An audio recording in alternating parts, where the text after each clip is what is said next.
बिस्मिल्लाहिर्रहमानिर्रहीम और अस्सलाम वालेकुम। कैसे हैं जी आप सब लोग? उम्मीद है खैर खैरियत से होंगे, ठीक ठाक होंगे। मैं भी बिल्कुल ठीक ठाक अल्हम्दुलिल्लाह। और जी आखिरी आज रमज़ान है, आई थिंक कल हमारी ईद हो जाएगी। और आप लोग सुनाएं कैसी चल रही है आप लोगों की ईद की तैयारी, और साथ में आखिरी रमज़ान आप लोगों के कैसे गुजर रहे हैं। मैंने भी यहाँ पे अपनी सहरी कर ली है और उसके बाद नमाज़ पढ़ी, और नमाज़ पढ़ने के बाद मैं सो गई थी क्योंकि बच्चे भी सो रहे थे। और जब बच्चे उठे तो उनको मैं ब्रेकफास्ट करवा के बाहर ले आई थी, क्योंकि मौसम आजकल स्विट्ज़रलैंड का बहुत अच्छा है। लेकिन बच्चे गर्मी गर्मी करने लगे हैं, जैकेट्स भी उतार दी इन्होंने।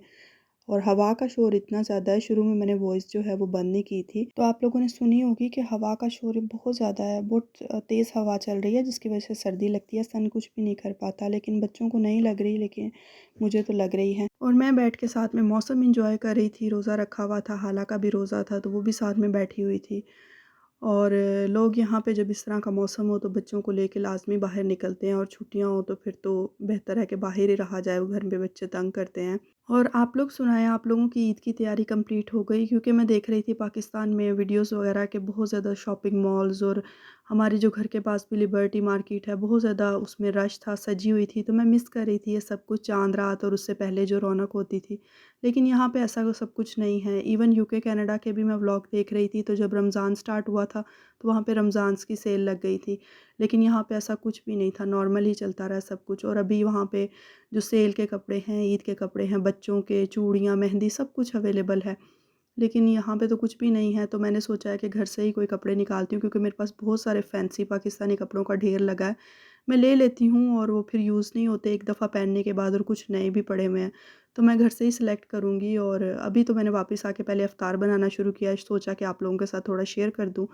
क्योंकि हालाँकि आज रोज़ा है, तो शायद ये आखिरी रोज़ा होगा, तो मैं इफ्तार उसकी पसंद का ही बना रही हूँ, थोड़ा-सा हैवी हो रहा है काम। उसने चिकन ब्रोस्ट बोला था, तो चिकन को मैंने बॉयल करके चिकन के थाइज़ और लेग के पीस, तो उसको मसाला लगा के रख दिया है। और बॉयल नहीं करना, सिर्फ़ उसको हल्का-सा स्टीम देना है, अंदर से कच्चा ही रहना चाहिए। और उसके साथ मैंने पकौड़ों का मसाला बनाया है, और पकौड़ों के मसाले में थोड़ा-सा मैंने जो है वो चावल का आटा डाला है। और आप लोगों से मैं बात कर रही थी कि यूके, कनाडा और पाकिस्तान में आजकल बहुत ज़्यादा शॉपिंग की जा रही है, बहुत ज़्यादा कपड़े, जूते और ज्वेलरी वगैरह सब खरीदा जा रहा है। तो मैं आप लोगों से ये कहना चाह रही थी कि ईद की अपनी इन खुशियों में जो फ़लस्तीन के मुस्लिम हमारे जो बहन-भाई हैं, उनको ज़रूर याद रखिएगा। और सिर्फ़ फ़लस्तीन के मुस्लिम ही क्यों, पाकिस्तान में भी बहुत से ऐसे लोग हैं जो कि इस तरह से ईद सेलिब्रेट नहीं कर सकते। पिछले कुछ सालों से जो पाकिस्तान में महंगाई के हालात हैं, और जो दूसरे मसले मसाइल हैं, उसकी वजह से जो मतवसत तबका था, जो पहले अच्छे से ईद सेलिब्रेट करते थे, वो अब उस तरह से ईद सेलिब्रेट नहीं कर पाते, वो कहीं नीचे चले गए हैं। और जो गरीब हैं वो तो बहुत ही ज़्यादा गरीब हो गए हैं। तो अगर अल्लाह ने आपको इतना दिया हुआ है कि आप इतने अच्छे से शॉपिंग कर सकते हो, तो इतना भी दिया होगा कि आप अपने जो रिस्क है उसमें से थोड़ा-सा इन लोगों के लिए भी निकाल सको, तो आप देखेंगे कि आपकी जो खुशी है वो खुद ब खुद दुगनी हो जाएगी।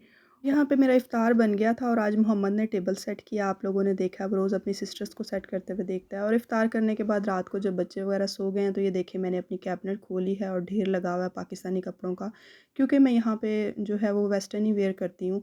तो ये जो मैं लेके आती हूँ, ये फिर ऐसे ही पड़े रहते हैं। और इसमें से कुछ फ्रॉक सिंपल भी हैं जो मैं वेयर करती हूँ टाइट्स वगैरह के साथ, और बाकी जो फैंसी हैं वो ये मैंने ईद पे एक दफ़ा पहना था आज से 5 साल पहले, और उसके बाद ये ऐसे ही पड़ा हुआ है।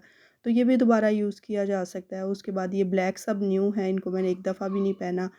और उसके बाद ये मैंने अपने भाई की मंगनी पे पहना था, और उसके बाद वैसे ही पड़ा है। तो इसमें से मैं कोई नहीं भी निकाल लेती हूँ, और आप लोग भी मुझे बताइएगा कि कौन-सा पहनूँ। और ये देखें, ये ब्लैक बिल्कुल न्यू है, लेकिन मैं ये नहीं पहनूँगी, रेशमी नहीं सही चलेगा। मुझे किचन में थोड़ा-सा काम करना होगा, और उसके अलावा जो है यहाँ पे हल्का-सा मौसम भी चेंज हो गया, बहुत ज़्यादा सर्दी हो तो घर पे इंसान पहन लेता है, क्योंकि घर पे हर टाइम हीटिंग ऑन रहती है। और ये देखें, ये हाला का ब्लैक फ़्रॉक निकाला है मैंने, और क्योंकि उसके पास पाकिस्तानी शलवार कमीज़ नहीं है, उसके साथ ये ब्लैक ड्रेस मैंने अपने लिए निकाला है। उसके सेकंड डे के लिए ये आप जैकेट देख रहे हो।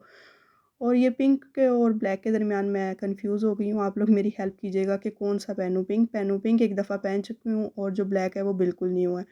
और अगर ब्लैक पहनूँगी तो हाला के साथ भी मैच हो जाएगा, और हाला खुश हो जाएगी, वो बहुत खुश होती है जब मैं इस तरह से कहती हूँ मैंने हाला के साथ मैचिंग की है। और ये देखें, ये एक अपर है, जैकेट टाइप अपर है, और ये मैं अगर सेकंड डे कहीं बाहर निकले, जैसे लेक वगैरह पे जाते हैं, तो इसको मैं ट्राउज़र जो होता है, बूट कट ट्राउज़र, उसके साथ वेयर करूँगी, और कोशिश करूँगी कि आप लोगों को अपनी लुक दिखा दूँ। और इसके अंदर कोई भी आप शर्ट पहन सकते हो मल्टी कलर की या ब्लैक, और उसके ऊपर ये जैकेट इसको कवर कर लेती है।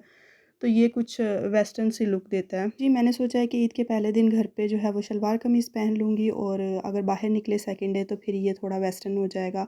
और यहाँ पे मैं अपना ज्वेलरी बॉक्स खोल रही हूँ क्योंकि ज्वेलरी वगैरह भी साथ में डिसाइड कर लेते हैं, और इसको भी काफ़ी अरसे नहीं मैं खोलती क्योंकि इतनी हैवी ज्वेलरी यहाँ पे पहनी नहीं जाती। तो फिर ये भी ऐसे बंद पड़े और मुझे भूल जाती है कि कौन सी चीज़ें कहाँ रखी हुई हैं। और अभी तो मैंने हाला अब्रिश के भी जो अब्रिश के तो ख़ैर अभी फ्रीज़िंग नहीं करवाई हुई एयर में, तो हाला के काफ़ी सारे इयररिंग्स लिए थे तो वो भी पड़े हुए हैं। तो वो भी मैं निकालूँगी क्योंकि ईद पे वो भी पहनेगी। और ये देखें ये मेरे हैं, कितने क्यूट है ना ये। ये बस मैंने लिए हैं और उसके बाद पहने नहीं क्योंकि ये सब जो हैं वो पाकिस्तान के ये जैसे फैंसी कपड़े हैं उनके साथ जाते हैं, और कुछ मैंने अपने भाई की शादी, बहन की शादी इस तरह से लिए थे और फिर मैं साथ ले आई लेकिन यूज़ नहीं हो सके।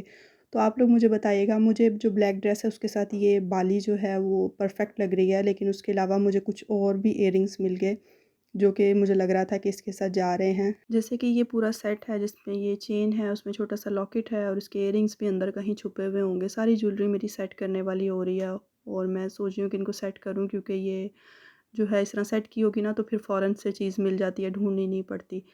और ये देखें ये वाले भी जा रहे हैं मेरे ब्लैक ड्रेस के साथ, तो मैं अब कन्फ्यूज़ हो रही हूँ। मुझे बालियाँ भी लग रही हैं कि परफ़ेक्ट जा रही हैं, लेकिन ये भी थोड़े से जा रहे हैं, वैसे साथ में अच्छे लग रहे हैं। लेकिन मुझे ये दोनों ज़्यादा परफ़ेक्ट लग रहे हैं, तो अब आप लोग मेरी हेल्प कीजिएगा कि इनमें से कौन-सा जो है वो ज़्यादा अच्छा लग रहा है। और तभी जब मैंने ये दोनों निकाल लिए थे तो मुझे एक और पूरा सेट मिला जिसमें लॉकेट था, चेन था, ये वाला, ये स्टोन वाला।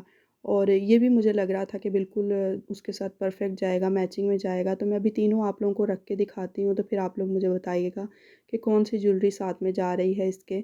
और ज़्यादा मैं हैवी तो पहनूँगी भी नहीं कि बहुत कुछ पहन लूँ, घर पे ही तो थोड़ी देर पहनना है। और ये देखें ये इसके पापा ने मुझे गिफ्ट की थी। यहाँ पे इस तरह से सिल्वर और वाइट गोल्ड जो है वो चलता है काफ़ी ज़्यादा, यहाँ पे वाइट गोल्ड ही ज़्यादा यूज़ होता है। और इसके अलावा ये मैंने हाला के लिए हुए हैं काफ़ी सारे, और हाला के लिए मैं अक्सर लेती रहती हूँ। और इसमें ज़्यादा वो चीज़ें हैं जो एक-एक मेरी बाली गुम चुकी है। और ये देखें ये झुमका स्टाइल ये पाकिस्तान में बहुत ज़्यादा चलते हैं, यहाँ पे तो पहने ही नहीं जाते। ये पूरा सेट मैंने ऑनलाइन मंगवाया था अपनी सिस्टर के थ्रू, और यहाँ पे बच्चों की काफ़ी ज़्यादा वैरायटी थी और डिब्बे के ऊपर नाम लिखा हुआ है, लेकिन ये बच्चों के लिए परफेक्ट हैं, छोटे-छोटे यूनिकॉर्न्स और चीज़ें बनी हुई हैं। ये देखें ये मैंने रखे हैं, आप लोग बताइएगा अभी इनमें से कौन-सा परफेक्ट जा रहा है। वैसे मुझे अभी भी बालियाँ अच्छी लग रही हैं इसके साथ, और इसके साथ ही ना मुझे जूता भी मिल गया था बिल्कुल परफेक्ट, तो इसके साथ मैच जा रहा था और ये भी बिल्कुल न्यू पड़ा हुआ था। तो मैं अब सोच रही हूँ कि यही पहन लूँ, इसके साथ सारी चीज़ें पूरी हो गई हैं। और मैं पिंक पहनूँगी तो उसके साथ फिर से चीज़ें सेलेक्ट करनी पड़ेंगी, ढूँढनी पड़ेंगी, जूता वगैरह मैच करना पड़ेगा। तो उसका मुझे दुपट्टा भी नहीं पता कि कहाँ पे है क्योंकि यूज़ नहीं होता, तो दुपट्टा मैं अक्सर निकाल के अलग से रख देती हूँ। तो आई थिंक ब्लैक पहन लेती हूँ। और ज्वेलरी आप लोग मुझे हेल्प कीजिएगा कि कौन-सी साथ में जा रही है। और यहाँ पे जी अब मैं अपनी जो ये सब ख़ज़ाना है, क्योंकि इसके पापा आए थे और वो मेरी तरफ देख के पूछ रहे थे ये क्या कर रहे हो? तो मैंने कहा मैं अपना ख़ज़ाना सेट कर रही हूँ, मुझे ख़ज़ाना ही लग रहा है, इतनी शाइनी चीज़ें। बस जी अभी मैं ये सब कुछ समेटूँगी और रात बहुत हो चुकी है तो आप लोगों से लूँगी इजाज़त। और आप लोगों को मेरी तरफ से एडवांस में ईद मुबारक। अपनी ईद अच्छे से सेलिब्रेट कीजिएगा, और वही बात कि अपनी ईद में जो दूसरे इर्द-गिर्द के लोग हैं उनको भी और फ़लस्तीन के मुस्लिम्स को भी ज़रूर याद रखिएगा। इंशाल्लाह आपसे मुलाकात होगी अब ईद के बाद, तब तक के लिए अल्लाह हाफ़िज़।